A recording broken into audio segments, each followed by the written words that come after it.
নমস্কাৰ বন্ধু বান্ধৱীসকল, আপোনালোকৰ খবৰ খাতি কেনেকুৱা বাৰু? মোৰ পিছে ভালেই বাৰু।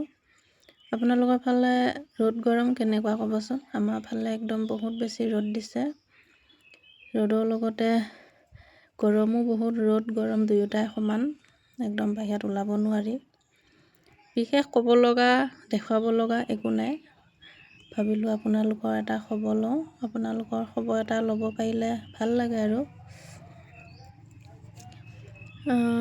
ভিডিঅ' বহুতে চায় কিন্তু ছাবস্ক্ৰাইব কৰি নিদিয়ে। যদি বেয়া নাপায় প্লিজ ভিডিঅ'টো চাই ছাবস্ক্ৰাইব কৰি দিব। আপোনালোকৰ সহায়ত অকণমান যদি আগুৱাই যাব পাৰোঁ, আপোনালোকে সুনাম হ'ব যে আপোনালোকৰ আশীৰ্বাদত মই আগুৱাই যাব পাৰিছোঁ বুলি। ৰ'দটো ইমান বেছি দিছে মানে কাপোৰ কেইটামান ধুই লৈছোঁ এইফালে। যদি ভিডিঅ'টো চাই ভাল লাগে ছাবস্ক্ৰাইব কৰি দিব।